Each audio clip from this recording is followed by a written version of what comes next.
Di awal film, sebuah meteor bernama Clark jatuh ke bumi pada tahun 2020 dan langsung memusnahkan 75% manusia bumi kayak semudah neken tombol delete aja. Kan anjay, video delete 5 tahun berlalu, ternyata masalahnya belum kelar, karena sisa-sisa meteornya masih mondar-mandir di orbit dan kadang jatuh lagi ke bumi.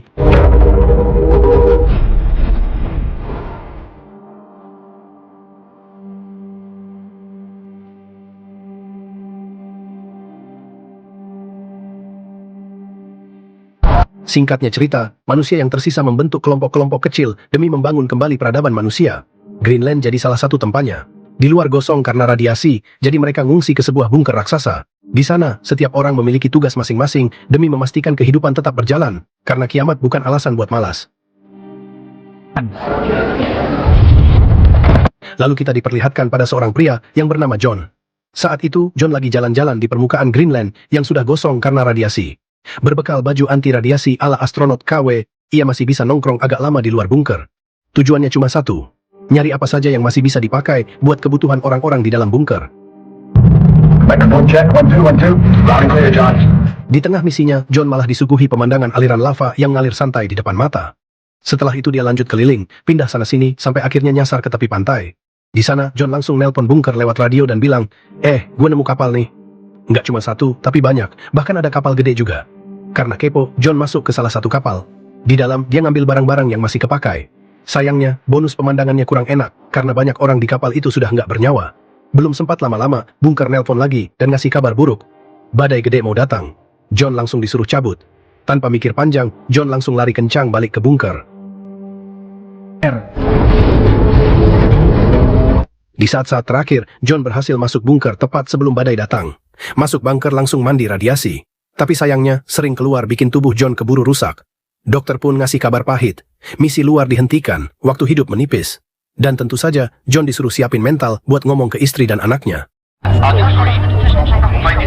Sementara itu, di dalam bunker, para ahli ngumpul buat mikir keras karena stok hidup makin tipis. Adam Paul bilang, kira-kira setahun lagi, radiasi bakal hampir hilang. Tapi Dokter Amina langsung nambahin, iya hilang sih, tapi efeknya masih nyisa lama. Makanya, dia nyaranin buat siap-siap cabut alias migrasi. Masalahnya, wilayah dekat Greenland kayak Amerika, Kanada, dan Islandia udah rata. Pilihan makin sempit. Di tengah kebuntuan itu, Allison nyeletuk. Gimana kalau ke Eropa Barat? Katanya daerah sana masih lumayan aman, dan nggak terlalu sering kena badai. Dokter Amina setuju, dan bilang ada satu tempat menarik, kawah di selatan Prancis yang masih hijau, karena punya sistem alami penangkal radiasi. Aman sih, aman. Cuman jalannya ngeri, soalnya Eropa lagi kaos karena perang, saudara. Tiba-tiba, sebuah gempa kecil mengguncang bunker dan membuat ruangan bergetar. Semua langsung panik, tapi Dokter Amina dengan tenang bilang kalau itu cuma lempeng bumi yang lagi geser-geser manja. Dan sialnya posisi bunker sekarang jadi masuk zona rawan. Belum sempat semua orang tenang, Allison nyeletuk kalau dia dapat sinyal darurat dari orang-orang di luar bunker yang minta tolong. Sayangnya, Adam langsung pasang mode pelit nasional. Dia ngingetin kalau stok makanan udah sekarat dan nggak cukup buat nambah mulut baru. Alhasil, ruang rapat berubah jadi arena debat. Yang satu pengen nolong, yang satu pengen selamat sendiri. Konflik pun resmi dimulai. Akhirnya, voting pun digelar. Setelah hitung-hitungan ala demokrasi darurat, suara terbanyak mutusin buat ngebolehin orang-orang di luar bunker masuk. Ia mau gimana lagi, nurani masih jalan walau stok makanan ngos-ngosan. Di sisi lain, hidup di dalam bunker tetap lanjut kayak biasa. Anak-anak masih sekolah. Biar nanti kalau dunia udah mendingan, mereka nggak cuma jago bertahan hidup, tapi juga bisa bangun peradaban baru. Salah satunya Nathan, bocah yang hobi banget mantengin bintang, padahal langitnya aja jarang kelihatan. Selama 5 tahun terakhir, hidup di bunker bisa dibilang cukup aman-aman aja. Anak-anak belajar dan main, orang dewasa sibuk ngoprek sana-sini, jagain mesin, bangun ini itu, pokoknya biar manusia nggak punah gara-gara hal sepele. Di tengah kesibukan itu, John akhirnya bisa kumpul bareng Allison dan beberapa orang lain. Dengan gaya sok santai, John ngasih sebuah aksesoris ke istrinya, barang random yang dia temuin di kapal rongsokan di permukaan. Tapi momen manis itu langsung buyar pas Allison ngasih kabar kalau Nathan sempat nekat keluar bunker. Walau cuma bentar, John langsung naik darah. Baginya, luar bunker itu bukan tempat main. Tanpa banyak basa-basi, Nathan langsung kena ceramah level bapak super tegang, dimarahin habis-habisan, dilarang ngulangin kebodohan yang sama, lalu disuruh balik ke kamar buat merenung nasib. Setelah kejadian ribut-ribut itu, Allison dan John balik lagi ke rutinitas masing-masing, pura-pura hidup normal, padahal dunia lagi kacau. Nggak lama kemudian, pas lagi jaga keamanan bunker, John nemuin sesuatu yang bikin jantung agak nyut-nyutan. Ada retakan di dinding bunker. Retakan kecil sih, tapi cukup buat mikir, Ini bangunan aman nggak ya? Di waktu yang hampir barengan, Allison dan yang lain dapat kabar kalau orang-orang dari luar lagi rame-rame jalan menuju bunker. Belum sempat mereka rapat, mikir strategi, atau sekadar panik bareng. Tiba-tiba, gempa bumi langsung nyamber, bikin bunker goyang kayak naik wahana ekstrem gratis. Retakan di sekitar bunker makin lama makin lebar, sampai akhirnya sebagian bangunan nggak kuat dan mulai ambruk. Suasana yang tadinya masih sok terkendali langsung berubah jadi kaos total. Orang-orang lari kemana-mana, fokusnya cuma satu, selamatin diri sendiri dulu. Di tengah kekacauan itu, John nggak mikir panjang. Target hidupnya jelas, cari Allison dan Nathan. Tanpa drama kebanyakan, dia langsung nyamperin istri dan anaknya dengan niat cabut secepat mungkin dari bunker sialan itu. Sayangnya, pintu utama keburu ketutup dan bikin beberapa orang kejebak di dalam. Nggak mau buang waktu, John ambil jalur alternatif. Pintu samping, jalur darurat versi nekat. Dengan napas ngos-ngosan dan jantung mau copot, mereka akhirnya berhasil keluar. Dan pas banget, detik-detik setelah itu, bunker tersebut ambruk total. Telat dikit aja, tamat.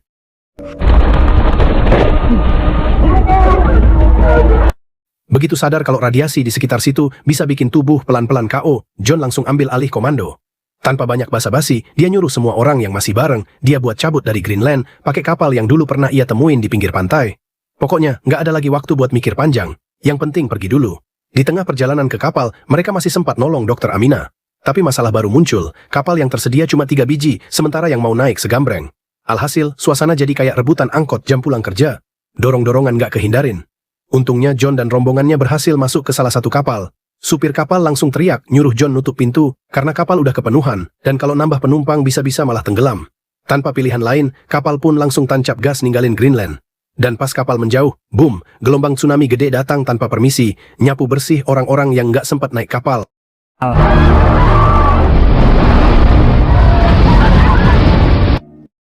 Tamat sudah Greenland, di dalam kapal suasananya tegang parah. Ombaknya gede-gede, kapal goyang ke kiri kanan kayak lagi naik wahana ekstrem versi kiamat. Semua orang cuma bisa pegangan sambil berharap kapal nggak langsung pecah dua.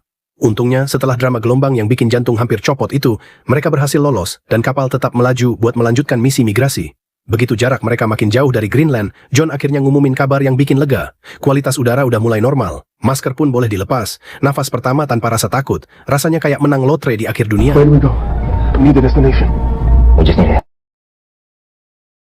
Setelah keadaan agak tenang, mereka mulai rapat dadakan buat nentuin tujuan selanjutnya. Islandia? Udah almarhum. Jadi tanpa banyak pilihan, Eropa jadi satu-satunya harapan yang masih masuk akal. Mau nggak mau, kapal pun lanjut berlayar ke arah sana. Hari demi hari mereka habiskan di laut, sampai suatu momen kapal tiba-tiba ngambek. Mesinnya mati total. Suasana langsung panik tipis-tipis. Tapi John sigap, turun tangan jadi montir dadakan. Opak-oprek sebentar, penuh doa dan harapan, mesinnya nyala lagi. Kapal pun bisa lanjut jalan, semua langsung lega. Malam harinya, setelah hari panjang penuh drama, John dan Nathan duduk bareng sambil menatap langit. Bintang-bintang terlihat terang dan cantik banget, seolah ngasih pengingat kecil bahwa di tengah dunia yang hancur, hal indah masih ada. Tapi belum sempat lega lama-lama, beberapa hari kemudian kapal kehabisan bensin. Alhasil, mereka cuma bisa pasrah, ngikutin arus laut sambil berharap nggak nyasar kemana-mana. 2 hari terombang-ambing tanpa arah, kapal tiba-tiba bruk. Nabrak sesuatu yang keras. Pas pintu kapal dibuka, semua langsung bengong. Ternyata kapal mereka nyangkut di atap sebuah gedung di Liverpool. Yup, tanpa sadar mereka udah nyampe Inggris. Cara datangnya emang agak absurd, tapi yang penting sampai. John langsung cek kualitas udara, dan syukurnya masih aman buat dihirup. Setelah itu, dia ambil dayung dan mulai ngedayung kapal pelan-pelan ke pinggir. Kapal mogok, bensin habis, tapi semangat lanjut terus. Begitu sampai, mereka langsung turun dari kapal dan buru-buru cari tempat buat ngumpet. Jalan sedikit, malah ketemu kerumunan orang yang lagi demo rame-rame. Rupanya, warga lagi ngamuk karena para politikus milih ngumpet aman di bunker, sementara rakyatnya ditinggal berjuang sendiri. Ya wajar sih, emosi pada naik semua. Di tengah suasana yang makin ricuh, Adam nekat nyoba nerobos ke depan. Tapi apes aksinya malah berujung tragis. Dia langsung dihabisi di tempat. Kejadian itu bikin Dr. Amina terpukul berat dan nyaris nggak bisa nerima kenyataan. Tapi John nggak kasih waktu buat larut. Dia langsung narik Amina sambil nyuruh semua orang cabut, karena badai berikutnya udah di depan mata. Nggak ada waktu buat sedih, yang penting selamat dulu. Setelah itu, John nekat nyetop kendaraan yang lewat buat minta tumpangan. Awalnya sih ditolak mentah-mentah, zaman kiamat siapa juga yang mau ngasih tebengan gratis. Tapi begitu John nyodorin jam tangannya sebagai biaya darurat, barulah mereka dibolehin naik. Dunia udah berubah bro, semua ada harganya. Berkat tebengan itu, mereka berhasil lolos dari badai, dan bisa lanjut jalan menuju London. Sepanjang perjalanan, sopirnya yang bernama Obi mulai curhat. Katanya, dunia sekarang udah bener-bener kacau balau. Orang-orang nggak segan saling bunuh, cuma demi dapetin makanan. Nggak ada lagi basa-basi, yang penting perut aman. Selain itu, badai radiasi yang mereka lihat sebelumnya masih suka muncul tiba-tiba, tanpa permisi, dan efeknya instan, siapapun yang kena bisa langsung hilang. Jadi ya, perjalanan ini benar-benar nggak ada mode santainya. Di tengah jalan, pas perjalanan udah setengah lewat, Nathan kepo dan nanya ke Dr. Amina soal kawah misterius yang katanya masih layak buat ditinggali. Walaupun infonya belum 100% valid dan lebih banyak berdasarkan teori plus harapan, Dr. Amina tetap yakin. Menurutnya, tempat itu adalah satu-satunya secercah harapan yang masih tersisa buat kehidupan di bumi. Nggak lama setelah obrolan berat itu, mereka mutusin buat berhenti sebentar. Istirahat dulu, tarik napas, ngumpulin tenaga, sebelum lanjut lagi menghadapi dunia yang makin nggak masuk akal. John nyamperin Obi buat nanya-nanya soal orang-orang yang katanya menuju ke selatan Prancis. Tapi bukannya dapat kabar baik, Obi malah bilang kalau kondisi di Prancis itu level bahayanya lebih parah dibanding Inggris. Jadi ya, harapan langsung ciut dikit. Abis itu Obi cabut duluan pas Nathan datang, alasannya klasik, lagi pengen sebat. Tapi belum juga suasana tenang, John tiba-tiba ngerasa tanah di bawah kakinya bergetar aneh. Feeling nggak enak langsung muncul. Tanpa mikir lama, John teriak nyuruh semua orang pegangan ke pohon sekuat tenaga. Dan bener aja, hujan meteor lewat tepat di atas kepala mereka. Kayak kembang api versi kiamat.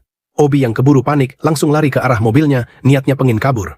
Tapi sial, sebelum sempat nyelamatin diri, beberapa meteor malah menghantam Obi bareng mobilnya. Tamat. Setelah keadaan agak tenang, John dan yang lain cuma bisa ngambil barang-barang yang masih kepake dari mobil itu.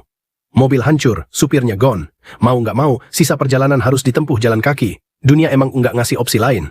Beberapa waktu kemudian, akhirnya mereka sampai juga di London. Capek, lelah, tapi masih hidup, itu aja udah patut disyukuri. Begitu tiba, mereka langsung menuju rumah Ibu Ellison. Begitu pintu dibuka, suasananya langsung hangat. Ibu Ellison kelihatan seneng banget ngelihat mereka datang dengan selamat, kayak nemu keluarga yang sempat dikira hilang. Tanpa banyak canggung, mereka dipersilakan masuk, dan John beserta yang lain langsung dikenalin ke orang-orang yang tinggal di rumah itu.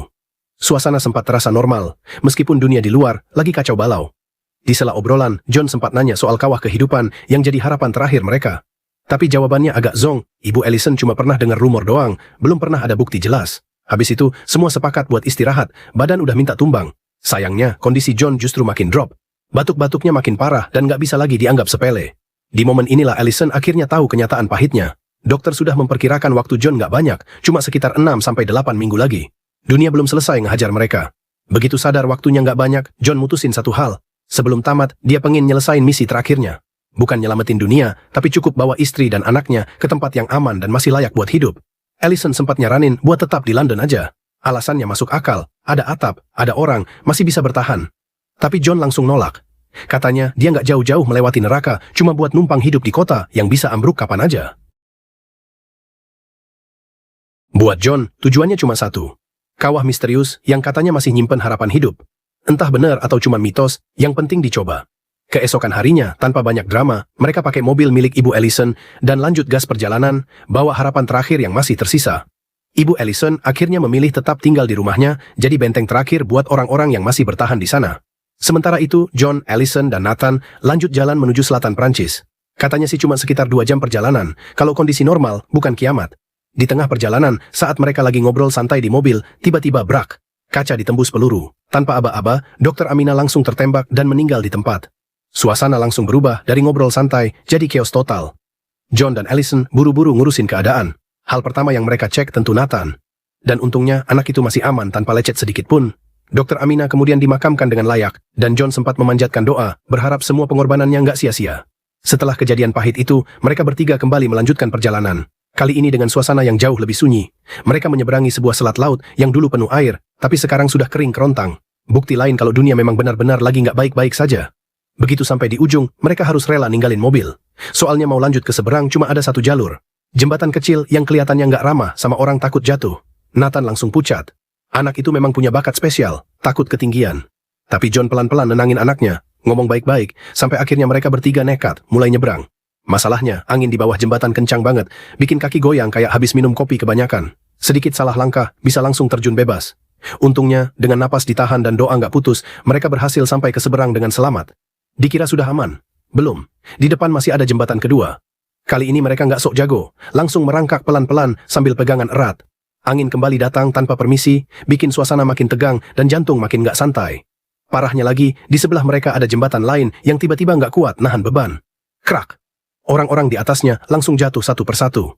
Untungnya, entah karena hoki atau doa yang manjur, John, Allison, dan Nathan berhasil lolos dan sampai dengan selamat. Jantung rasanya mau copot, tapi nyawa masih utuh. Setelah drama jembatan kelar, perjalanan belum juga ramah. Mereka harus lanjut jalan kaki sekitar 50 km. Isinya? Kosong. Nggak ada tanda kehidupan, nggak ada pohon, nggak ada harapan. Yang ada cuma tanah mati sejauh mata memandang. Sampai di titik ini, John sempat mikir, apa jangan-jangan kita salah jalan? Tapi belum sempat putus asa terlalu lama, tiba-tiba muncul seorang pria bersenjata menghampiri mereka.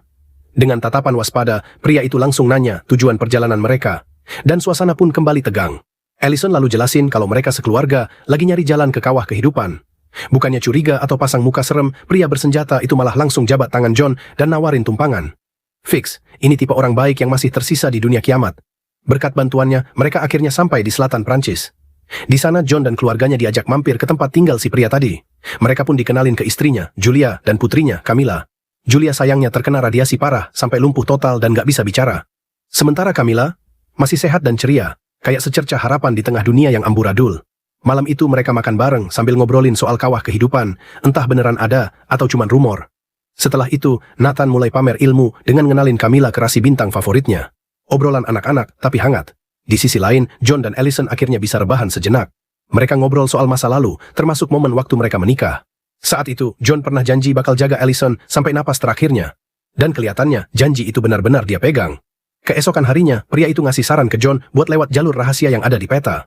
Jalurnya memang nggak ramah, ribet, muter, dan penuh risiko, tapi setidaknya lebih aman karena dijagain sama orang-orangnya. Biar perjalanan mereka lancar, pria itu juga ngasih satu foto penting. Katanya, foto ini harus ditunjukin ke Komandan Junet. Anggap aja kayak kartu sakti, biar bisa lewat tanpa ribut-ribut. Nggak berhenti di situ, pria itu juga nitip satu hal berat. Minta John buat ngajak Camilla ikut ke kawah kehidupan. Setelah mikir cukup lama, John akhirnya setuju. Camilla pun pamit ke ibunya, tanpa banyak kata tapi penuh arti. Lalu bergabung dengan John dan keluarganya, siap berangkat ngejar harapan terakhir. Pakai mobil, mereka berempat langsung gas menuju titik yang ada di peta. Di tengah jalan sempat berhenti bentar buat istirahat, lumayan buat ngelurusin kaki dan napas. Tapi belum lama santai, tiba-tiba muncul sekelompok orang yang kelihatannya nggak ramah. Salah satu dari mereka langsung bilang kalau warga sipil dilarang masuk ke area itu. Alasannya jelas, daerah tersebut lagi penuh pemberontak, bukan tempat buat jalan-jalan. Begitu dengar itu, Camilla buru-buru jelasin kalau tujuan mereka mau ketemu Komandan Jun. Mendengar nama itu, sikap si pria langsung berubah. Setelah paham maksud mereka, akhirnya ia bersedia nganterin John dan yang lain buat ketemu sang komandan. Belum sempat lega, malamnya suasana langsung berubah panas.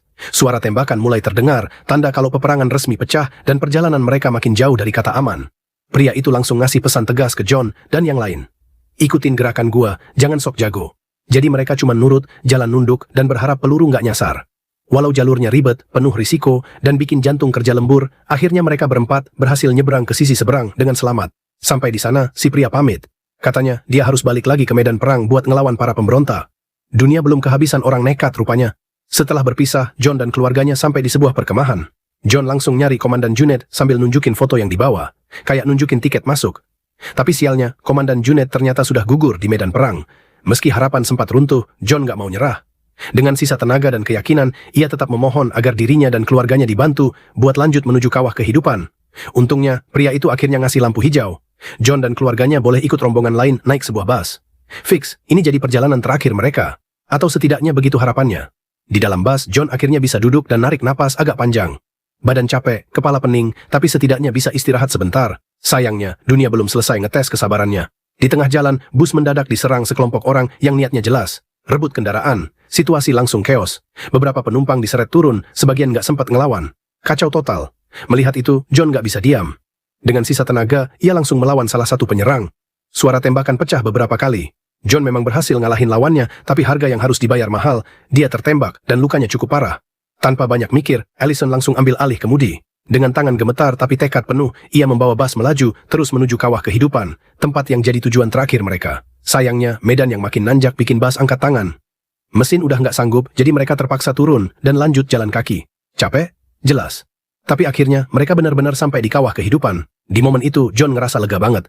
Akhirnya, setelah perjalanan panjang penuh drama, keluarganya sampai di tempat yang aman dan masih layak buat hidup.